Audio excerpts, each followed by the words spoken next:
할렐루야.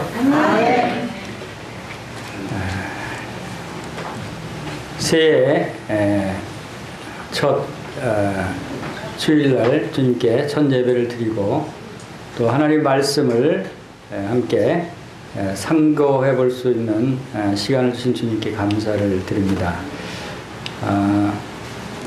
2016년 새해 복 많이 누리시고 성도님들 가정에 하나님의 은혜와 축복이 넘치시기를 축원합니다. 오늘 말씀을 들어가기 전에 지난 12월 말에 어느 그 원로 형제님으로부터 문자를 하나 받은 것을 보여드리겠습니다. 문자 내용이 오실 듯 아니 오시는 주님, 올해도 한 해가 가고 날이 저무네 황폐해지고 흉포해가는 세상에서 오직 해답은 주 예수님의 오심입니다. 영육간에 강건하셔서 그날까지 인내로 주님을 증거하며 기도에 힘쓰는 삶이 되시기를 바라오며 2015년 12월 마지막 날 이런 문자를 보내주셔서 아멘이 됐습니다.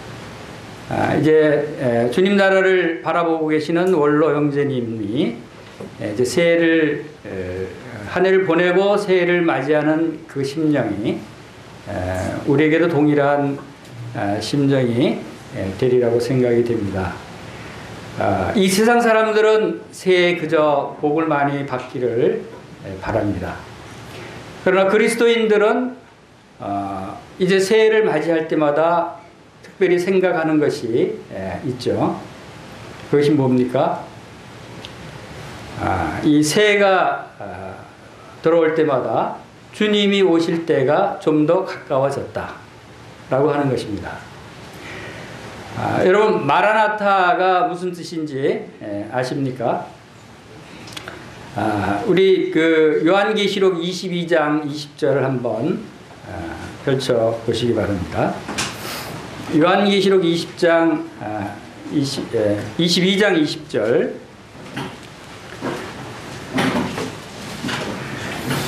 다 같이 한번 읽어보도록 하겠습니다. 요한계시록 성경의 제일 끝 부분이죠.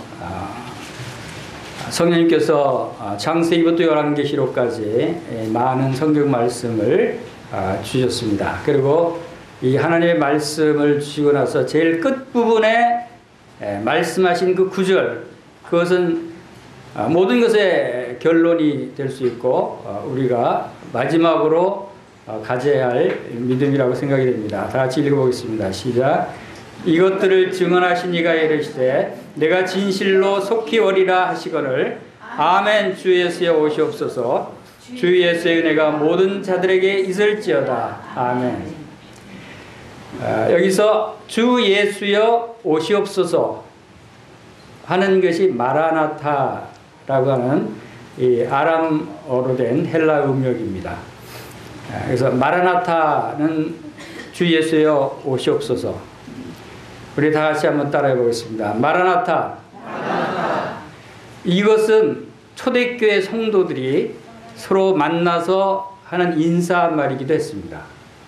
초대교회 성도들을 만나면 마라나타라고 인사를 했대요. 왜 그랬을까요? 우리보다 먼 과거에 살았던 성도들이 우리보다 더 간절히 마라나타를 외쳤어요.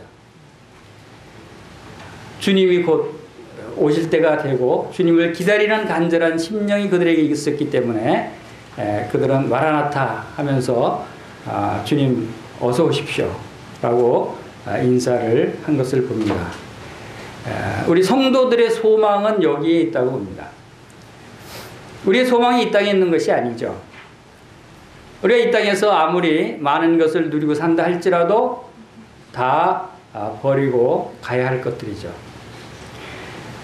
그래서 이제 2016년 이제 새해를 새로 시작하는 첫 주입니다. 우리 영등포교회 모든 성도님들도 이러한 마라나타 하는 이러한 심정으로 소망 가운데 새해를 맞이하시고 또 이제 올 한 해뿐만 아니라 이제 주님 오실 때까지 계속해서 주님 오심을 간절히 소망하는 삶이 되기를 바랍니다. 그래서 자 이제 주님이 오시면 우리가 어떻게 될 것인가 라고 하는 것을 분명하게 우리가 소망하고 있어야 되겠죠. 주님이 오시면 우리가 어떻게 됩니까?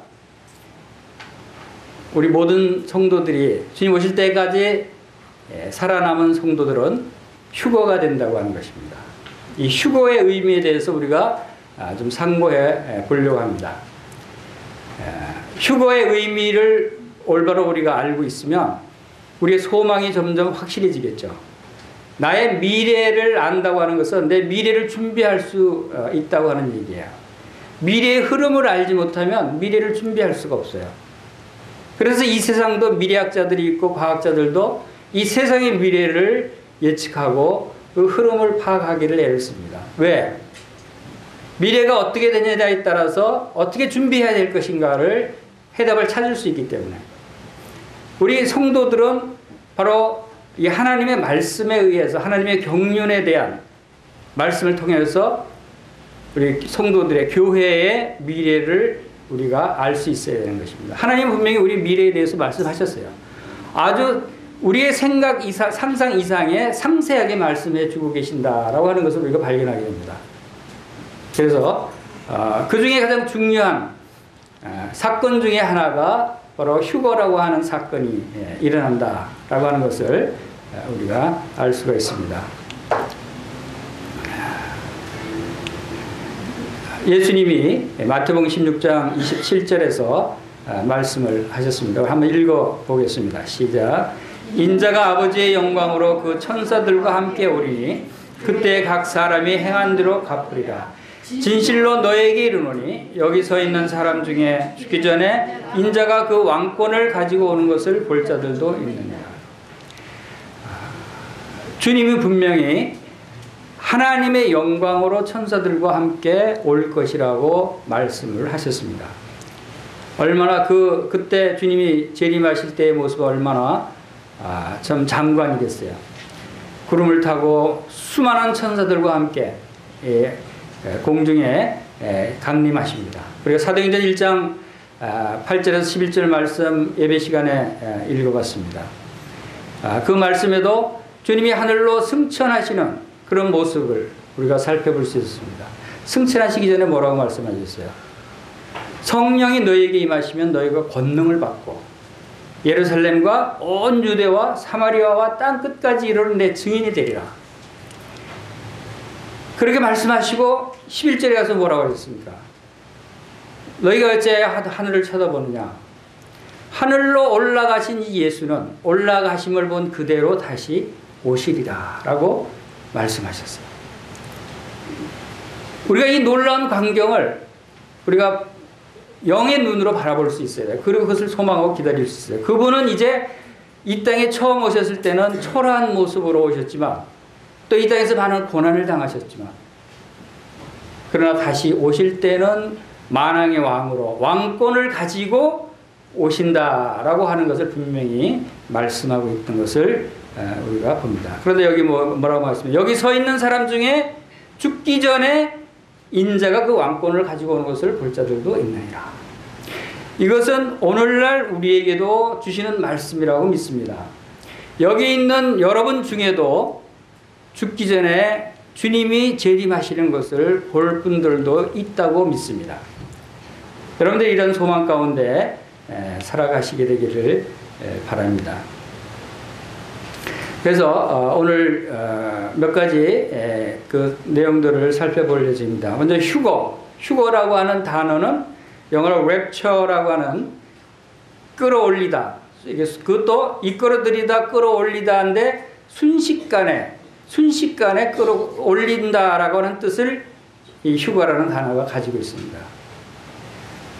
그래서 주님이 이 땅에 오실 때는 성도들을 이 순식간에 구름 속으로 끌어올리셔서 공중에서 주님을 영접하게 하시는, 그래서 데살로니가 성도들은 바로 이러한 휴거에 대한 소망이 다른 어느 누구보다도 더 간절하고 더 열망하고 더 믿고 있었어요. 근데 나중에 설명드리겠습니다만 이런 휴거에 대한 열망 이런 것들이 바로 오늘날 마지막 시대를 살고 있는 성도들에게 꼭 필요한 것이 아닌가. 그래서 휴거의 시기 언제쯤 휴거될 것인가, 또 주님이 휴거하시는 목적은 무엇인가. 바로 그냥 지상 강림하시지 왜 또 공중으로 끌어올리시는가. 왜 그 목적이 있으시다 하는 것이고, 또 환난 전 휴거의 근거, 휴거가 환난 전에 일어날 것이다 아니면 환난을 통과하고 끝에 일어날 것이다 하는 여러 가지 의견들이 있습니다. 그러나 어떤 것이 성경적인가, 또 휴거 시에 어떤 일들이 일어나는가, 그리고 휴거를 기다리는 우리 성도들의 자세는 어떠한 것이어야 되는가, 이런 부분에 대해서 오늘 상고해 보기를 원합니다. 먼저 휴거의 시기에 대해서 살펴보겠습니다. 휴거의 시기에 대해서 그 마태복음 24장에서는 이런 말씀이 있어요. 그러나 그날과 그때는 아무도 모르나니 하늘의 천사들도 아들도 모르고 오직 아버지만 아시느니라 라고 하는 말씀이 있습니다. 그래서 시와 때를 정확하게 알 수가 없다고 하는 것을 우리가 알 수 있고, 그러나 37절 노아의 때와 같이 인자 임함도 그러하리라 라고 말씀하시고, 또 마태복음 24장 42절 그러므로 깨어있으라 어느 날에 주가 임할지 너희가 알지 못함이라 라고 44절에는 그러므로 너희도 준비하고 있으라 생각지 않은 때에 인자가 오리라, 이런 말씀이 있어요. 시와 때는 아무도 모른다 라고 말씀하시고 나서 이와 같이 노아의 때와 같다. 노아의 때 이 세상 사람들은 언제 하나님이 심판하실지 몰랐어요. 근데 누구는 알고 있었죠? 노아는 알고 있었어요. 하나님께서 노아에게 계시해 주셨어요. 하나님이 택하신 백성에게는 알게 하셨다는 것이죠. 그래서 너희도 준비하고 있으라 생각지 않은 때 인자가 오리라 그랬어요. 우리 성도들도 주님의 재림을, 휴거를 준비하고 있으라는 거예요. 언제 올지 알 수 없기 때문에 준비하라. 준비해야 하고 있지 않은 때 갑자기 오면 얼마나 당황스럽겠어요? 얼마나 여러분 후회하시겠어요? 올해는 주님의 오심을 준비하는 한 해가 되기 원합니다. 자, 주님이 그 재림하시는 시기에 대해서 요한계시록을 이렇게 살펴보면, 물론 이제 요한계시록의 예언서에 상세히 나와 있습니다. 그리고 데살로니가전서, 고린도전서 여러 군데에서 나와 있습니다. 요한계시록의 전체적인 그 구성을 보면은 1장에서는 내 본 것에 대해서, 즉 바로 사도 요한이 예수님이 어떤 모습인가에 본 것에 대해서 기록해 있고, 2장과 3장에서는 이제 있는 일에서 7교회에 대해서 기록을 했습니다. 이것은 오늘날 교회 시대를 나타내고 있다고 생각이 됩니다. 그리고 나서 이제 장차 될 일을 기록하라고 하신 4장에서 22장 말씀을 주시는데, 성도들의 휴거는 바로 이 3장과 4장 사이에 일어날 것이다. 주님이 공중에 재림해서 그리고 나서 4장부터 이어지는 7년 대환란 기간이 이어질 것이다 하는 것입니다. 그래서 요한계시록 4장과 5장에는 열린 하늘을 보여주셨고, 6장에 7장은 7인의 심판을 보여주셨습니다. 그리고 8장에서 11장은 7 나팔의 심판을 보여주셨고, 7 표적을 보여주셨고, 15장에서 16장은 7 대접에 대해서, 그리고 17장, 18장은 심판과 바벨론의 멸망 보여주시고 나서 19장에서 어린 양의 혼인잔치에 대해서 말씀하셨어요. 자, 연대를 살펴보면 휴거돼서 공중에서 주를 영접하고 나서 공중에서 일어날 일에 대해서 크게 두 가지 일이 일어나는데, 그리스도의 심판이 있습니다. 공중에서. 심판이라면 무섭죠. 아이고, 공중에서 그리스도의 심판이 있다. 성도들 위한 심판이 있다. 이거 큰일 났구나. 이 심판을 준비해요. 근데 이 심판은 영원한 멸망의 심판이 아니라 다행스럽게도 상급에 대한 심판이다 라고 하는 것이에요. 각자 행한 대로 갚으리라. 여러분들이 이 세상에서 무슨 일을 행했는지 다 상급이 있다는 것이에요. 여러분, 절대로 하나님은 그냥 넘어가지 않으셔요. 행한 대로 하나님이 상급이 있다고 하는 사실을 여러분 기억한다면 여러분 이 땅에서 어떤 일을 어떻게 해야 될까 하는 걸 알 수 있을 것입니다. 그리고 어린 양의 혼인잔치가 있고 나서 능력과 영광 가운데 이 땅에 재림합니다. 그 사이에 성도들이 공중으로 들림받아서 구름 위에서 주님과 함께 거할 그 사이에 이 땅은 7년 대환란의 처참한 광경들이 벌어진다는 거예요. 하나님이 이 땅을 심판하시는 그러한 놀라운 일들이 세 가지 심판의 광경들이 일어난다 하는 것이 요한계시록 기록이 되어 있고, 그리고 이제 주님이 강림하시면서부터 이 땅을 심판하시고 정리하시고 나서 천년왕국이 이어진다. 저는 이 천년왕국이 이 땅에서 천년 동안 이어진다라고 생각하면 지난번에 보여드린 대로 이 세상이 지구온난화로 2070년경이면 사람이 살 수 없는 별, 황폐화된 화성이나 금성처럼 별로 변해버린대요. 저는 천년왕국이 이 땅에 있어야 되는데 그리고 황폐화돼서 되겠느냐 하는 생각을 하면서 그렇게 변하기 전에 주님이 강림하시겠다 라고 하는 생각이 들었어요. 그건 나중에 또 살펴보도록 하겠습니다. 그리고 흰 보좌의 심판이 있고 지옥 형벌을 받는 자들이 지옥으로 던져지고 하늘 영원한 새하늘과 새 땅으로 올라가는, 이것이 요한계시록의 전체 구성이에요.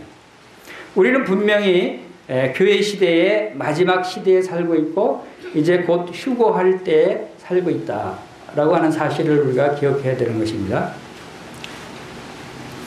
데살로니가전서 4장 16절 17절 한번 읽어보겠습니다. 시작. 주께서 호령과 천사장의 소리와 하나님의 나팔 소리로 친히 하늘로부터 강림하시리니 그리스도 안에서 죽은 자들이 먼저 일어나고 그 후에 우리 살아남은 자들도 그들과 함께 구름 속으로 끌어올려 공중에서 주를 영접하게 하시리니 그래야 우리가 항상 주와 함께 있으리라. 주님이 강림하시는 그 광경을 우리가 여기서 상상해 볼 수가 있습니다. 호령과 천사장의 소리와 하나님의 나팔, 얼마나 웅장하고 위대한 모습으로 주님께서 강림하십니까? 친히 하늘로부터 강림하신다. 여러분, 친히라고 하는 말씀이 무슨 뜻입니까? 스스로. 우리가 대통령이 만약에 여러분 집에 방문한다 그러면 각각께서 어떻게 친히 오십니까? 친히라는 단어를 쓰죠. 오시지 않으셔도 될 높은 분이 오시는 거예요. 나 같은 낮은 자를 위해서. 하나님 되시는 우리의 구세주 예수 그리스도께서 우리를 데리러 친히 오신다는 거예요. 천사를 보내서 우리 데려가도 되잖아요. 그런데 친히 오신다고 하는 것은 그만큼 우리를 귀하게 대접하고 귀하게 영접하겠다는 거예요. 직접 우리를 데리고 가겠다는 거예요. 천사들한테 맡길 수 없는 존재들이에요, 우리는. 그래서 참 이 말씀을 생각하면서 참 감사가 됐어요. 우리를 참 귀하게 보시는구나. 그리고 구름 속으로 끌어올려서 공중에서 주님을 영접하게 한다. 주님이 우리를 또한 영접하신다 하는 생각을 하면서 주님이 나를 참 귀하게 생각하고 계시구나. 기쁨이 됐어요. 여러분들도 다 주님이 여러분을 귀하게 보십니다. 여러분을 기뻐하셔요. 한 영혼이 천하보다 더 귀하게 보시는 것이 주님의 마음이에요.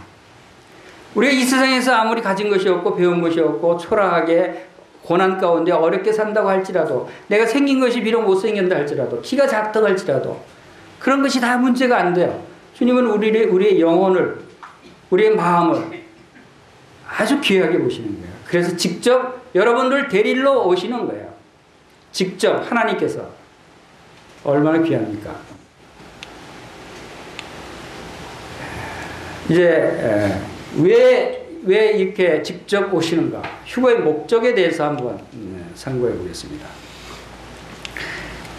첫째로 성도들을 영접하기 위해서 오신다 하는 것을 우리가 방금 읽은 말씀에서 살펴볼 수 있습니다. 주님이 직접 오셔서 우리를 영접하신다 하는 목적이고, 두 번째로 성도들에게 상급을 주기 위해서 우리가 공중에서 그리스도의 심판대가 있다고 말씀드렸습니다.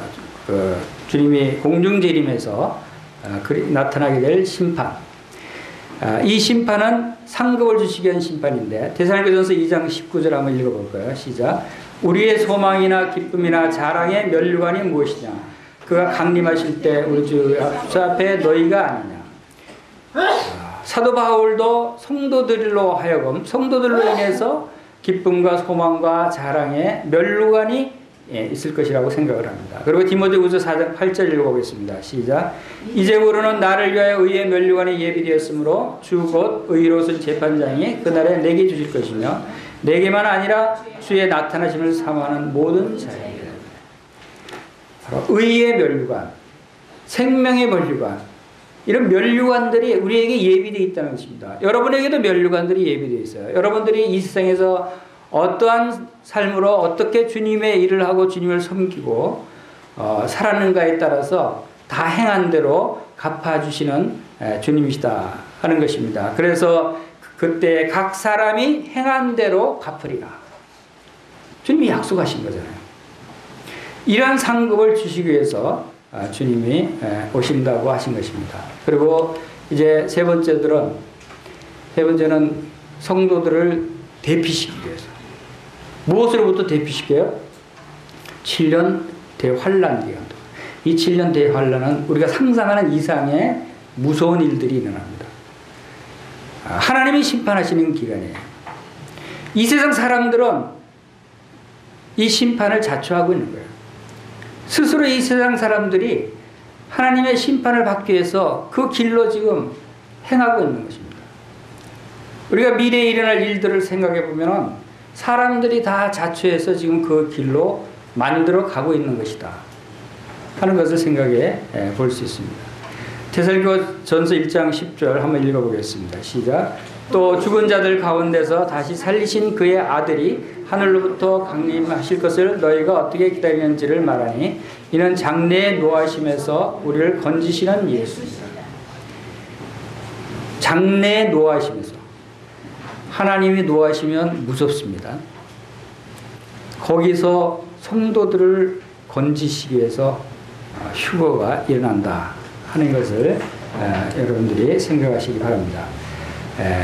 베드로전서 1장 5절에 또 너희는 말세에 나타나기로 예비하신 구원을 얻기 위하여 믿음으로 말미암아 하나님의 능력으로 보호하심을 받았느니라 라고 하는 말씀이 있습니다.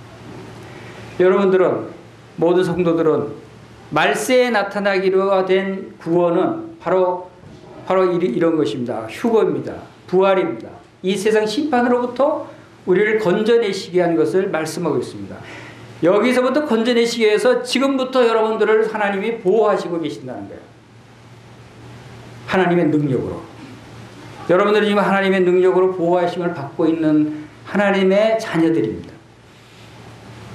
우리는 이러한 믿음을 가질 때 우리는 참 소망 가운데 하나님께 감사드릴 수 있는 것입니다.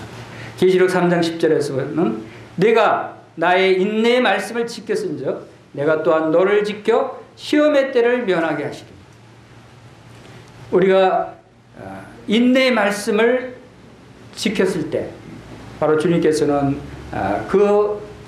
우리의 마음을 보시고 우리 시험의 때를 면하게 하십니다.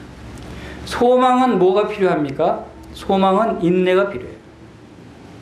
소망의 인내라고 말씀하셨습니다.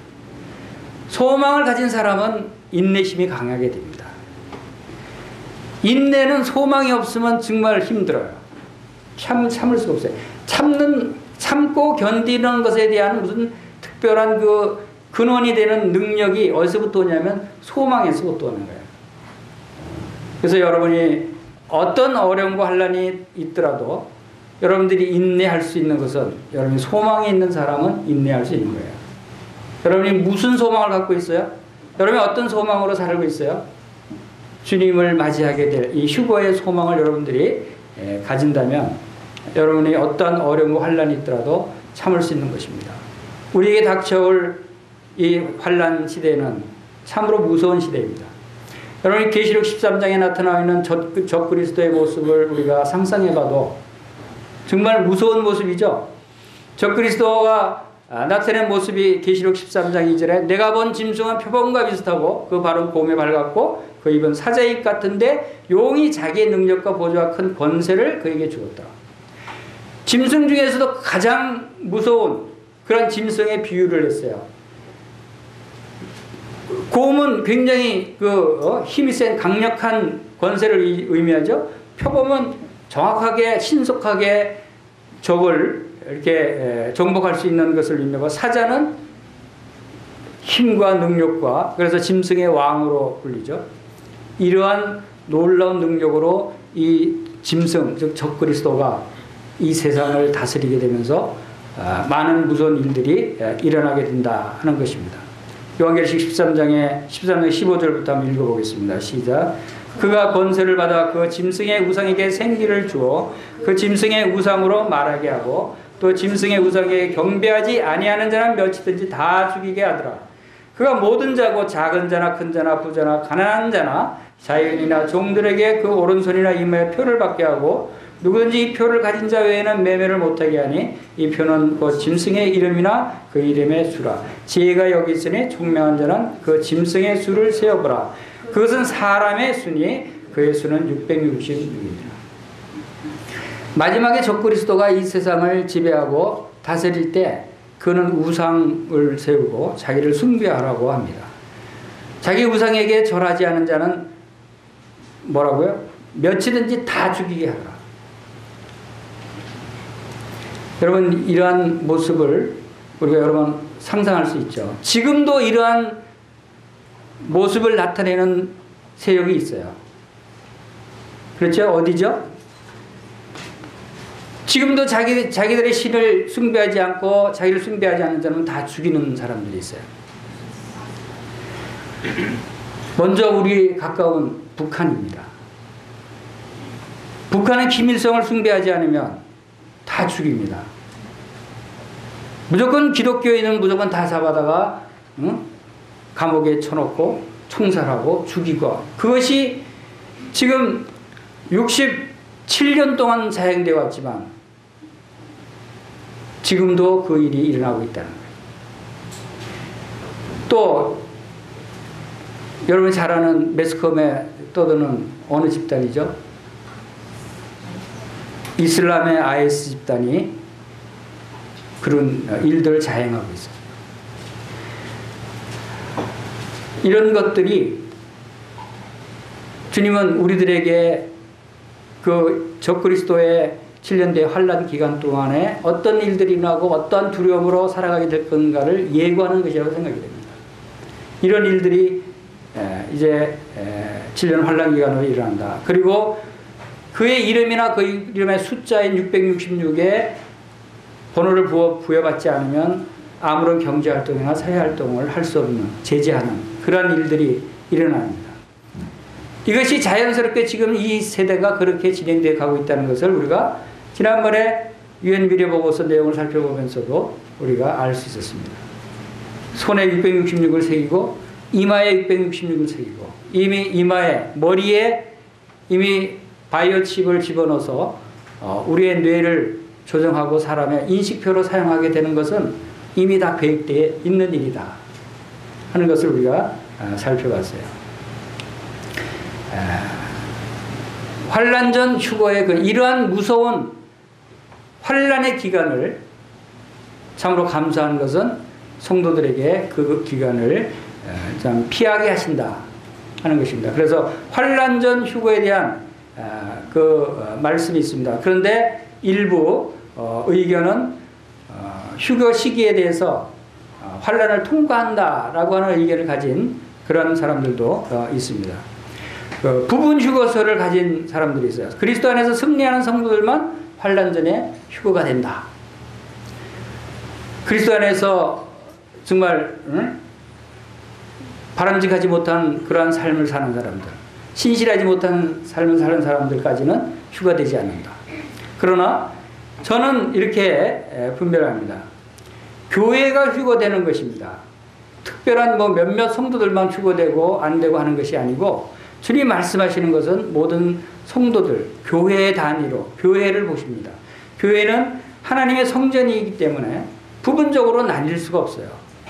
또 교회는 그리스도의 신부 때문에 혼인하는데 신부의 일부만 취해서 공중에서 어린 양의 혼인잔치가 일어나는데 온전한 신부와 혼인잔치를 해야 되지 않겠어요? 또 교회는 그리스도의 몸인데 지체의 일부만 휴거해서 공중에서 주를 영접하게 할까요? 이런 것들을 생각할 때 우리는 하나님의 성전이고 그리스도의 신부고 그리스도의 몸입니다. 온 교회가 함께 휴거된다라고 하는 생각을 갖게 되는 것이죠. 그리고 두 번째는 환난 통과 후에 휴거된다라고 하는 의견이 있습니다.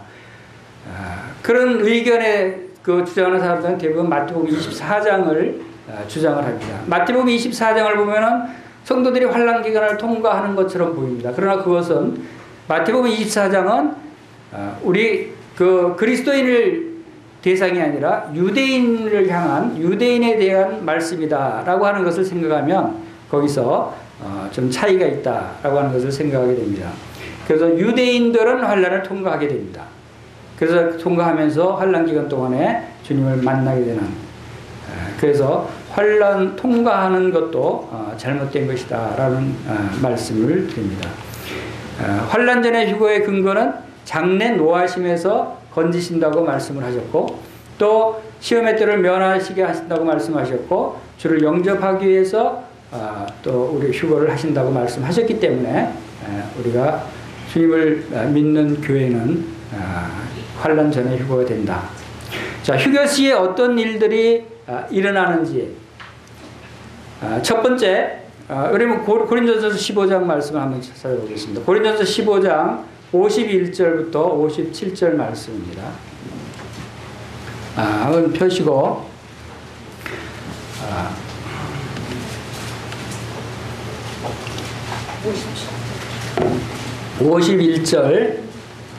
51절부터 57절 말씀에 먼저 51절에서 53절 말씀을 보겠습니다. 보면은 보라 내가 너에게 비밀을 말하노니 우리가 다 잠잘 것이 아니요 마지막 나팔에 순식간에 호련히 다 변화되리니. 51절 말씀입니다. 자, 이것은 휴거는 비밀이라는 것입니다. 지금 휴거에 대해서 말씀을 하시면서 이것은 비밀이다, 비밀을 말한다 라고 말합니다. 이 휴거에 대한 휴거는 이 세상 사람들은 알 수 없는, 이해할 수 없는 일이라는 거죠. 그리고 우리가 다 잠잘 것이 아니요 마지막 나팔에 순식간에 다 변화된다. 고린도 교회 성도들은 부활을 더 많이 생각하고 더 기다렸던 것 같아요.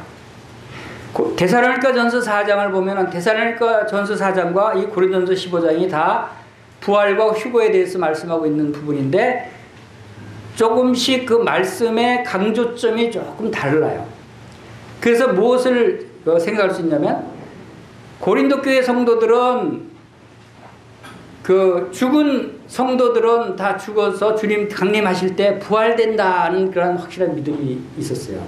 그런데 살아있는 우리는 어떻게 부활되지? 라고 하는 의문이 있었어요. 그럼 우리도 죽은 성도들처럼 죽어야 되나? 죽어야 부활되나? 이런 생각을 갖고 있었던 것 같아요. 그래서 사도 바울은 우리가 다 잠잘 것이 아니다. 다 여기서 잠잔다고 하는 것은 성도들은 죽는 것이 죽음이 아니라 잠자는 걸로 우리가 말씀하고 있습니다. 우리가 다 죽을 것이 아니다는 거예요. 잠잘 것이 아니다라는 거예요. 성도들이 그렇게 얘기를 하는 사람이 있었어요. 마지막 나팔에 살아있는 우리도 다 변화된다. 그래서 죽은 자들이 썩지 않을 것을 다시 살고, 그러니까 이미 죽었던 사람들은 부활하고 우리도 살아있는 우리도 변화된다. 그러니까 걱정하지 말아라는 거예요. 그런데 데살로니가 전서 4장에서는 다르게 성도들이 어떤 믿음이 있었냐면 우리 살아있는 성도들은 휴거된다 라고 하는 믿음이 아주 강하게 있었어요. 그래서 주님이 오심을 간절히 기다렸어요. 그런데 그들이 또 의문이 생겼어요. 그러면 우리는 살아있는 성도들은 갑자기 휴거돼서 변하는데 이미 죽은 성도들은 어떻게 되지? 하는 의문이 생겼어요. 그래서 데살로니가 전서에서는 반대로 우리도 부활되지만 이미 죽은 성도들도 무덤에서 살아난다. 그래서 그들이 먼저 공중에 들림받고 나중에 우리 살아남은 성도들이 공중으로 들림을 받는다라고 설명을 하고 있어요. 조금 강조점이 다르죠. 그래서 양쪽을 다 분명히 우리가 확인할 수 있는 것은 죽은 성도들은 무덤에서 부활하게 되고 우리 살아남은 성도들은 살아있는 채로 변화돼서 공중으로 들림을 받는다 하는 것을 지금 설명하고 있는 거죠. 그래서 그 53절에서 이 썩을 것이 반드시 썩지 않을 것을 입겠고 죽을 것이 죽지 아니함을 입을 것이다. 이 썩을 것, 우리 몸이 썩을 것이잖아요. 그리고 우리 몸이 죽을 것이잖아요. 그러나 우리 썩을 몸이 썩지 않는 몸으로 변화된다는 거예요. 휴거의 놀라운 모습은 바로 이것입니다. 혈과 육은 하나님 나라를 유업으로 받을 수 없느니라고 말씀하신 대로 우리가 혈과 육이 있는 육체로는 공중으로 들림을 받을 수 없어요. 중력의 법칙이 있는데 어떻게 공중으로 들어올리세요? 중력의 법칙이 있는데, 그렇죠? 그래서 이 휴것이 변화되는 영의 몸은 중력의 법칙이 적용되지 않는 예수님이 부활하셔서 나타내신 모습, 갑자기 문이 다 잠겼는데 싹 들어 나타나셨어요. 순간이동이죠. 하늘로 쑥 올라가셨어요. 중력의 법칙이 적용 안 되죠. 이런 그와 같은 형상으로 변화한다. 우리도 예수님의 부활된 모습과 같은 모습으로 변화된다라고 하는 것을 말씀하고 있는 것입니다. 그리고 이제 54절에서 57절 말씀은 이 썩을 것이 썩지 아닌 걸 믿고 죽을 것 죽지 아님을 입을 때는 사망을 삼키고 이기리라 라고 기록된 말씀이 이루어지리라. 자, 사망이 나옵니다. 사망은 지금 모든 사람들을 지배하고 모든 사람들이 두려움에 떨고 모든 사람들이 사망의 종로로 가고 있어요. 모든 사람들이 다 죽음을 두려워하죠. 여러분은 죽음을 두려워하지 않습니까? 여러분 만약에 죽음이 두렵지 않다면 여러분 진정 믿음이 있는 사람들이에요. 근데 여러분이 죽는 것이 두렵다면 여러분 좀 믿음을 점검해 봐야 돼요. 왜? 이 소망이 없기 때문에. 소망이 있는 사람은 죽음이 두렵지 않아요. 그래서 사망에 매여서 종로로 타는 사람들이 있는 거예요. 사망이 쏘는 것은 사망아 너희 승리가 어디 있느냐, 사망아 내가 쏘는 것이 어디 있느냐. 사망이 쏘는 것은 죄요 죄의 권능은 율법이니라. 우리 주 예수 그리스도로 말미암아 우리에게 승리를 주시는 하나님께 감사합니다. 우리의 진정한 승리는 이 사망으로부터의 승리예요. 지금 우리가 그것을 경험하지 못했지만 휴거될 때, 부활될 때 그것은 이제 사망으로부터 완전하게 승리되는 모습이 나타나는 거예요. 그래서 이 사망에 쏘는 것은 죄요. 왜 사망에 두려워하게 합니까? 사람이 왜 그러죠? 죄를 지어서. 죄를 지으면 왜 사망을 당하게 되죠? 율법이 죄의 삭선 사망이요 라고 말씀합니다. 그래서 죄의 권능은 율법이다. 율법이 죄의 권능을 갖고 있는 거예요. 그래서 율법주의자들은 항상 여기에 매여 있는 거예요. 죄에 매여 있고 사망의 종로로 가고 있는 거예요. 율법에서 벗어나고 죄에서 벗어나고 바로 정죄에서 벗어나게 한 것이 뭡니까? 우리에게 성령님이 죄의 권능에서 벗어나게 하신 거예요. 이제 너에게 정죄함이 없다라고 말씀하셨어요. 그것은 죄와 사망의 법에서 생명의 성령의 법이 죄와 사망의 법에서 우리를 해방하였기 때문에.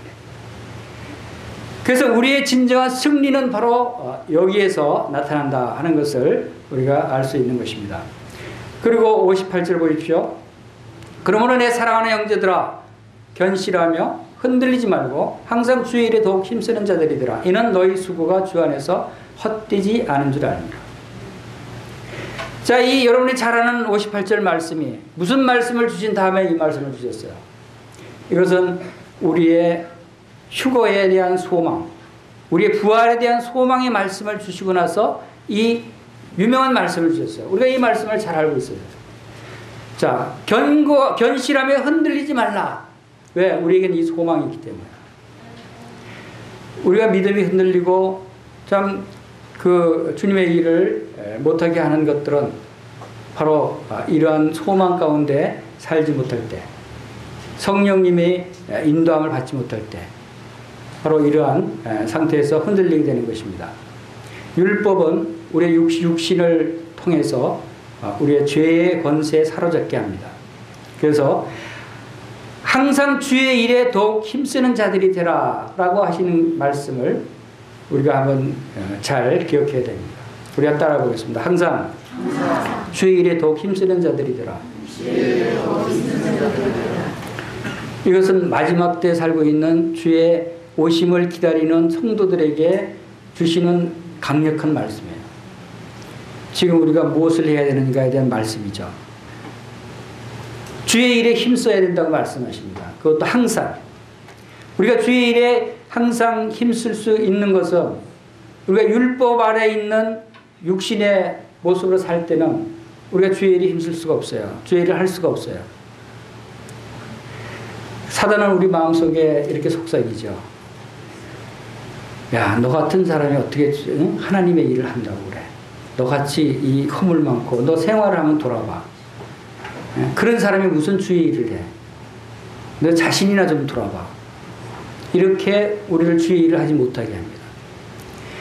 그러나 우리 안에 있는 누가 있죠? 우리 안에 성령님께서는 뭐라고 말씀하십니까? 성령이 너희에게 임하시면 너희가 권능을 받는다. 성령의 음성을 듣는 사람이 있는가 하면 이 우리 속에 있는 육신의 음성을 듣는 사람이 있어요. 육신의 음성을 듣는 사람은 그렇지. 내가 나 같은 사람이 무슨 자격이 있어. 난 아무것도 할 수 없는 사람이야. 라고 주저앉아 버려요. 그러나 우리는 옛사람이 우리는 옛사람을 벗어버릴 수 있는 하나님께서 창조자의 형상을 주셔서 지식에까지 새롭게 함을 입은 새로운 피조물이 된 성령의 사람, 영의 사람은 성령의 음성을 들을 수 있어야 돼요. 그렇지. 나는 아무것도 할 수 없지만 나는 무익한 자이지만 그러나 내 안에 계신 성령님께서 행하시면 모든 것을 할 수 있는구나. 성령님께서 권능을 주셨구나. 성령이 너에게 임하시면 분명히 약속하신 것이 권능이라서 권능은 하나님의 권능입니다. 모든 것을 행할 수 있는 권능이 능력이 성령으로부터 오는 것입니다. 여러분이 성령을 쫓아 살고 있습니까? 육을 쫓아 살아가고 있습니까? 육을 쫓아 살아가는 사람은 아무것도 할 수 없어요. 해서도 안 됩니다. 육신의 생각으로는 바로 사망, 죽음밖에 생각나는 것이 없어요. 그러나 성령의 생각은 생명과 평안이라고 말씀하셨어요. 성령의 능력으로 여러분들이 주의 일에 더욱 힘쓰는 성도님들이 되시기를 간절히 바랍니다. 그 수고는 절대로 헛되지 않다는 것입니다. 주 안에서 절대로 헛되지 않다. 우리는 2015년 이제 새로운 해에는 영등포회가 이렇게 새롭게 변해야 됩니다. 새로운 성령의 능력으로 주의 일에 힘쓰는 자들이 돼요. 열심으로 주님을 섬기라 그랬어요. 열심으로 서로 사랑하라 그랬어요. 어떻게? 성령님으로. 우리에게는 그런 능력이 주어졌어요. 여러분 성령이 없습니까? 그러면 여러분 아무것도 하지 마십시오. 여러분 성령이 없습니까? 그러면 여러분도 아무것도 할 수 있는 사람들이 안 되는 것입니다.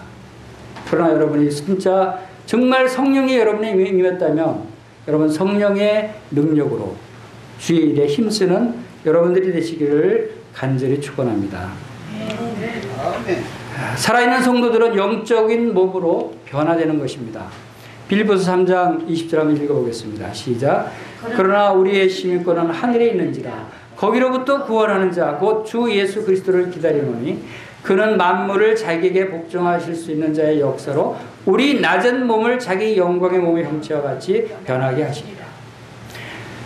우리의 시민권이 하늘에 있다라고 하는 것은 시민권이 있으면 거기에 합당한 자격과 특권과 권세도 있는 거예요. 그것을 나중에 주는 것이 아니라 이미 우리가 갖고 있다는 것입니다. 하나님의 사람, 하나님의 아들, 하나님의 자녀의 신분으로 우리는 이 세상을 살아가야 되는 것입니다. 그것은 바로 주 예수 그리스도를 기다리는 시민권자의 모습이라는 것이죠. 바로 우리의 낮은 몸을, 우리 지금 현재는 낮은 몸이에요. 우리 몸은 5m도 뛸 수 없어요. 그렇죠? 그렇지만 이제 주님의 영광의 몸의 형체같이 영의 몸으로 변화될 때는 공중으로 순식간에 휙 올라간다는 거죠. 얼마나 놀라워요. 요한일서 3장 2절 한번 읽어보겠습니다. 시작. 사랑하는 자들아, 우리가 지금은 하나님의 자녀라. 장래 어떻게 될지는 아직 나타나지 아니하였으나 그가 나타나시면 우리가 그와 같을 줄 아는 것은 그의 참모습 그대로 볼 것이기 때문이니 주를 향하여 이 소망을 가진 자마다 그의 깨끗하신 같이 자기를 깨끗하게 합니다. 여러분, 이제 주님을 만나게 될 소망을 가지고 있어요. 주님은 어떤 분이에요? 그분은 깨끗하신 분이에요. 거룩하신 분이에요. 의로우신 분이에요. 그분을 여러분이 더러운 모습으로 만날 수 있겠어요? 더러운 옷을 입고 깨끗한 영광스러운 그분 앞에 나아갈 수 있겠어요? 우리들 그분을 만날 준비를 하는 사람들은 깨끗한 옷을 입어야 되겠죠. 신부가 결혼할 때 신랑 앞에 나가기 위해서 얼마나 깨끗한 옷을 입어요. 얼마나 아름다운 옷을 입어요. 하얀 드레스를 입고 신랑 앞에 나가려고 합니다. 더러운 청바지나 입고, 응? 그리고 신랑 앞에 나서는 신부 있겠어요? 주님과 혼인잔치가 이제 우리가 휴가 된 다음에 일어난다고 합니다. 결혼식이 있는 거예요. 결혼식에 나갈 신부의 모습을 우리가 지금부터 단장해야 되는 거예요. 외형 화장하고 드레스 사입으라는 얘기가 아니고 우리의 속사람을, 우리의 내적인 속사람을 깨끗하게 해야 되는 것이죠. 그런 것이 소망을 가진 성도들의 모습이죠. 자, 이제 이 휴거를 기다리는 성도들의 자세에 대해서 몇 가지 살펴보겠습니다. 특별히 주의 오심에 대해서 강조하시면서 그러기 때문에 이렇게 살아야 된다는 것을 말씀하신 부분들을 몇 가지 살펴보겠습니다. 고린도서 3장 17절 읽어보겠습니다. 시작. 주의 영이 계시니 주의 영이 계신 곳에는 자유가 있느니라. 우리가 다 수건을 벗은 얼굴로 거울을 보는 것 같이 주의 영광을 보며 그와 같은 형상으로 변화하여 영광에서 영광에 이르니 곧 주의 영으로 말미암아. 우리가 그 휴가 될 때 변화되는 것은 누구로부터 변화된다고요? 주의 영으로. 성령님이 우리를 그렇게 변화시킨다라고 하는 것입니다. 바로 이 주의 영은 바로 주의 영이 계신 곳에는 자유가 있다. 성령님은 우리에게 자유를 주십니다. 여러분들이 자유함이 없다면 그러면 성령의 그 충만함을 받지 못하고 있는 것입니다.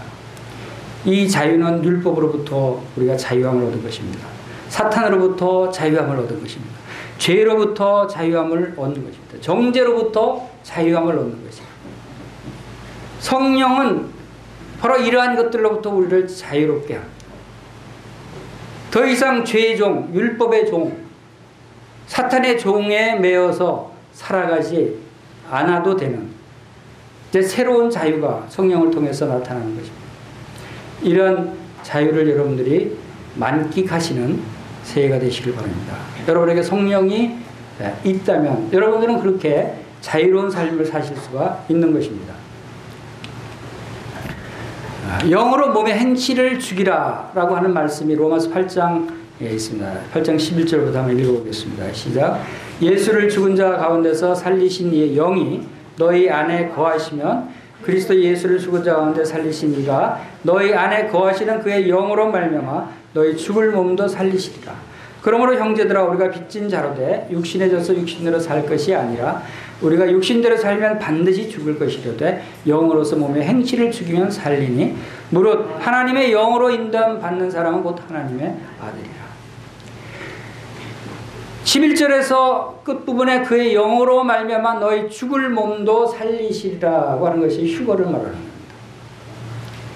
우리가 죽을 육체를 죽지 않을 영원히 썩지 않을 몸으로 변화시킨다는 뜻입니다. 그것이 영으로 말미암아 우리 안에 이미 그 영이 들어와 계신다는 것입니다. 그렇기 때문에 우리가 육신에 져서 육신대로 살 것이 아니라는 거예요.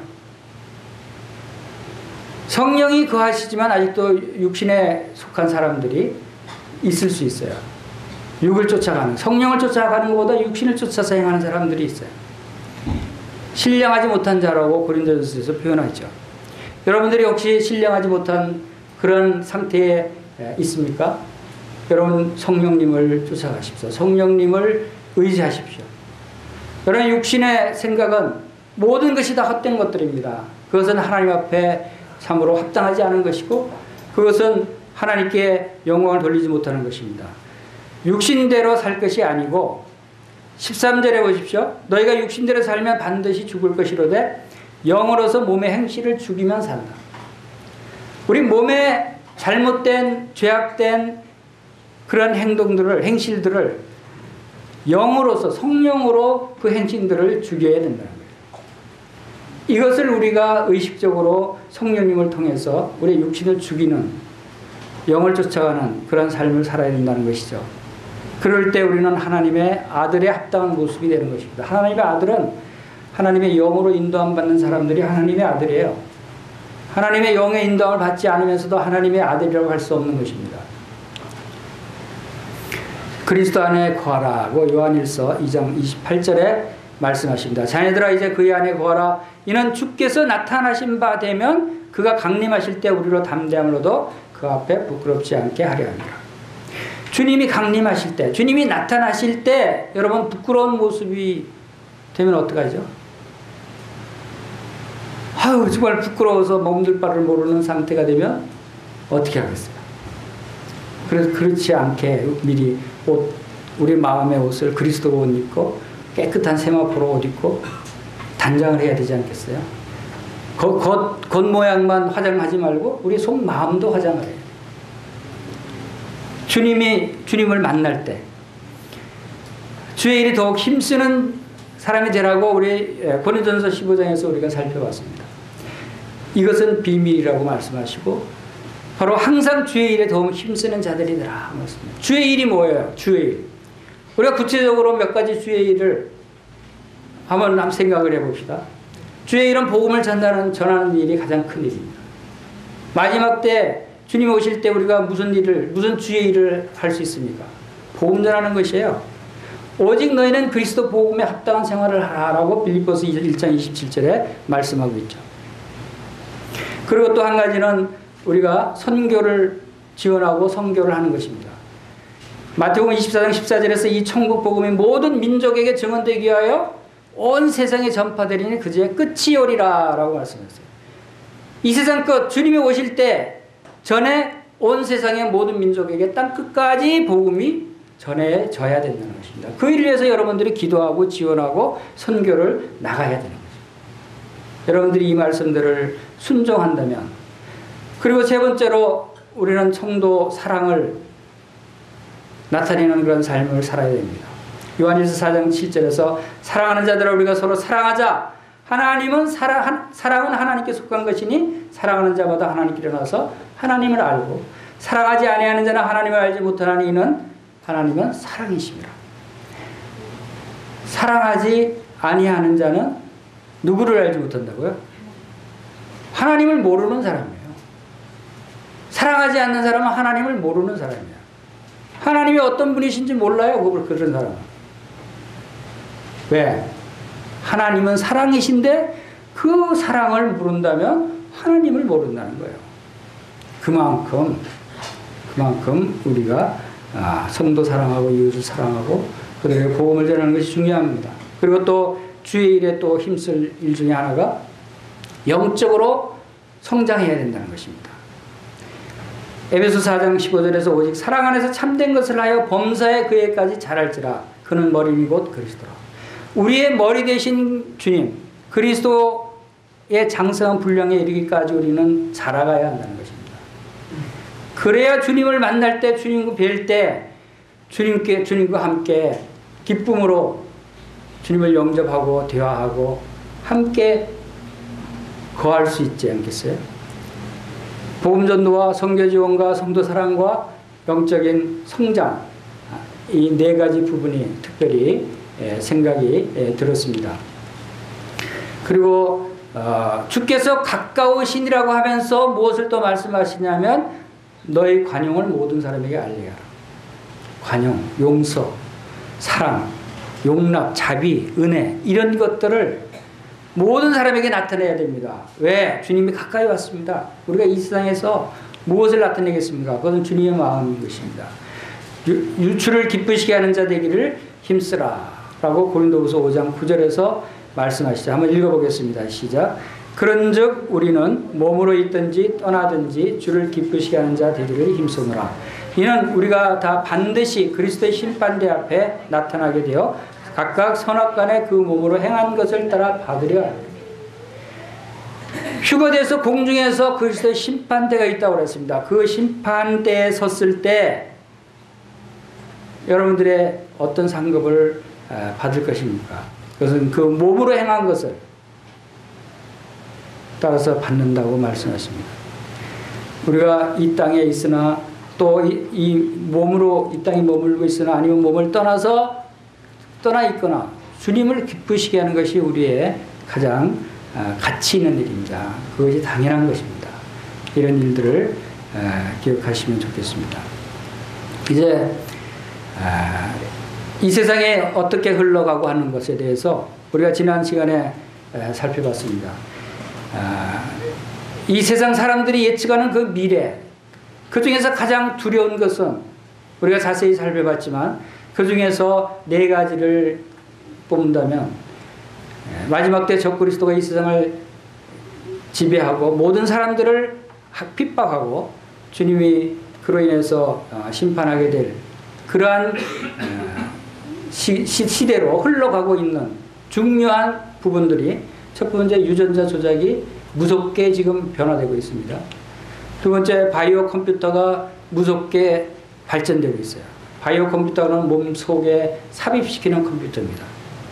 이로 인해서 놀랄만한 일들이 적그리스도의 이 세상 사람들을 지배하는 일에 사용되는 놀라운 일들이 일어납니다. 그리고 이 인공지능이 또 심판을 자초하는 것입니다. 인공지능이 이제는 사람의 지능을 뛰어넘어서 이 세상을 지배하게 되는 그러한 적그리스도의 우상이 될 수도 있습니다. 그리고 이 지구온난화, 이것은 필연적으로 갈 수밖에 없다고 과학자들이 이야기하고 있습니다. 이것은 지금 우리가 탄소 배출량을 다 줄인다고 해도 지금까지 사용한 탄소 배출량으로 인해서 이미 온난화가 진행됐고 그 결과가 나타날 수밖에 없다고 하는 것이 그들의 예측입니다. 막을 수 없다는 거죠. 이러한 일들이 요한계시록에 나타난 마지막 때의 하나님의 심판과 적그리스도의 모습들이 이것을 가능하게 해주는 쪽으로 진행되고 있다 하는 것을 보게 됩니다. 이제 우리는 주님이 오심을 기다리고 있는 것입니다. 이제 주님 오실 때가 참으로 가까웠다고 하는 사실을 우리가 생각하면서 마지막으로 다시 한번 계시록 22장 20절 말씀을 함께 읽고 마치겠습니다. 시작. 이것들을 증언하시니가 이르시되 내가 진실로 속히 오리라 하시거늘 아멘. 주 예수여 오시옵소서. 주 예수의 은혜가 모든 자들에게 있을지어다. 아멘. 마라나타. 마라나타 하면 여러분도 마라나타 하고 따라 한번 해보시겠습니다. 마라나타. 마라나타. 초대교회 성도들이 이렇게 서로 인사를 했다고 합니다. 다시 한번 마라나타. 마라나타. 다 같이 기도하겠습니다.